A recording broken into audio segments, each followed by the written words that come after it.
My name is Jose Alejandro Flores. I'm the founder of VOS, and we're here in Guatemala. We're here by Lake Atitlan in Panajachel. It's a zone that's very beautiful, very touristy, so to say, and very natural. Here they have a big textile industry that supports the local community. But I'm here with the Honorable CEO of Colección Luna, Stephanie Jolluck. Hi, Stephanie. Hi, how are you? Just fine, just fine. So I am very inspired that Stephanie is joining us today, because we actually were able to take a tour, or in the process of taking a tour around the local community to learn about how these indigenous communities really cultivate these textiles that they do. It's very beautiful and unique around the world. And I had the honor, we as VOS have the honor to be with Colección Luna and Stephanie Jolluck. And her story is very inspiring because she does a whole lot of social work here in Guatemala as well.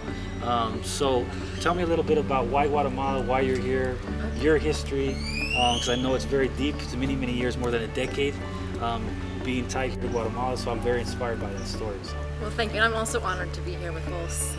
I originally came here in '97 when the Peace Accord was signed to do a volunteer vacation where I lived in a co-op with women. We did herbal medicine, organic farming. We built stoves and latrines.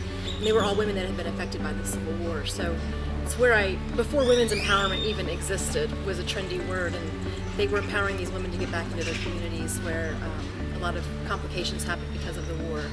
So these women really empowered me and inspired me with their dignity, their resilience, and their strength after what they'd witnessed and what they've seen and experienced to go back into their communities. So that was my first introduction to Guatemala, which was really profound. And then after that, I backpacked for 2 months. And all around the country? Yeah, so I backpacked, and that's when I fell in love with the textiles and the tradition and the colors and the texture. And I also noted that the poorest people were making these brilliant textiles, these colorful textiles that were very happy and beautiful and full of tradition and history and their cosmovision, but at the same time, as genius as they are for making these textiles, they were also the poorest of the people. And there was something about that contradiction that really struck me. Yeah, and that was another inspiration for me to start Colección Luna. Those were 3 of the biggest inspirations for me. But also I grew up with parents who were entrepreneurs. My mother was an interior designer, so it was in my blood. It was in your blood? Yeah. Okay. I have no textile experience, but now what I'm doing, or what I've been doing for 13 years almost, is working with these artisans, their families, mostly women, but their husbands have come in after they have seen that the women are able to work comfortably in their homes on their own hours, and they're working with their art and their tradition, so they're keeping their tradition alive, which is very important to the Mayan culture. What we do is a partnership, so they don't work for them, or they don't work for me, I don't work for them, we work for each other. Okay. So I bring the designs to them, they create the designs from their own clothing, so it's a full partnership. Great. Yeah. So today during our visits to the communities, I've been inspired just by seeing all these communities and seeing the process. You have been involved in this for many years. Was there anything in particular that's drawn most along the process? If you know you use organic dyes as well in some of your products, what things really call your attention during the process? What we saw today? What we saw today, and for your particular, all the Colección Luna and your experience with that. Well, what I saw today that really inspired me, I actually don't use the organic dyes.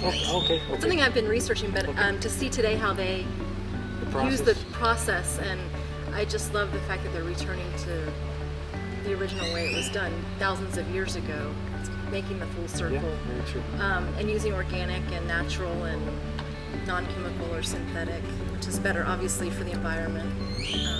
And it's just beautiful the way they're getting back to the root of their tradition.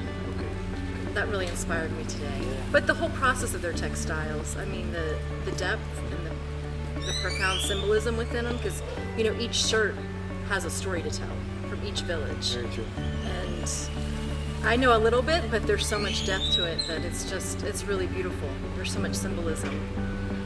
So Colección Luna is based in Atlanta, Georgia.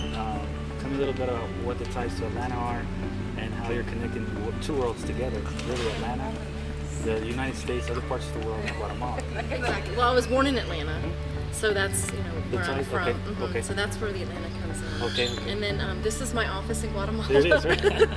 We're on, guys. Not a bad office to have, That's true. views of Lake Atitlan. Message. Well, what really inspired you as a foreigner, so to say, that you now are local here in Guatemala, to really become a local, really step out of your comfort zone, so to say, and see that poverty that many millions of people don't ever see, especially in Right. developed worlds. Yeah. What made you step out, and what's made you conscious about your business nowadays and everything probably that you do on a day-to-day basis? Yeah. Well, first coming here to volunteer, working with those women, really, that was kind of a big pivotal point in my life. When I knew that I wanted to, whatever I did with my life, I had to give back to the world. And I was born very blessed. I had everything I need as a child, and it was only because I was born to my parents. It's all luck, if you will, where you're born. And I have so many opportunities as an American, and it takes very little to change thousands of lives.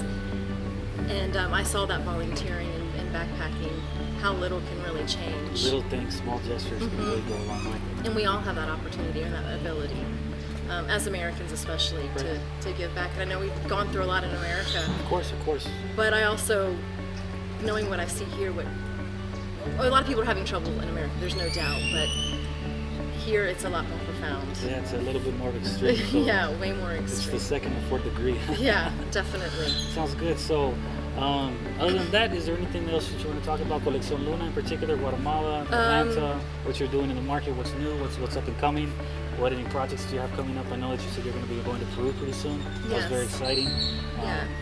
Well, I recently partnered with Walmart.com. They have a women's global economic empowerment initiative where they're empowering small businesses owned in the U.S. by women who are working with women in developing countries. So in that sense, they're able to empower me as a small business owner, and then at the same time, I'm empowering my women here and their communities. Great. So that's really exciting, and it's a great way to get the story out about Guatemala and about the art and the tradition here, but also the reality of the situation of the poverty and of malnutrition of children, the maternal health rate, all of those things that come along with poverty. It's a way to also educate the masses in America about what the situation here truly is, and about how buying products from Colección Luna on Walmart.com is helping to alleviate Great. poverty. That's So it's amazing. That's very amazing exciting. news. Hopefully, the masses will get that message, and the Yes. masses will be helped, because at the end of the day, it goes hand in hand, like you said. Absolutely. So I congratulate you on that. Thank you very much. You're welcome. So that's it for today, at least informally, dialogue with the Honorable Stephanie Luna, CEO of Colección Luna. I mean, Stephanie Jolluck. Jolluck, yeah. Sorry. The Sorry about that. Honorable, I So, like yes, that. Honorable very much. So I'll speak to you guys soon. Ciao.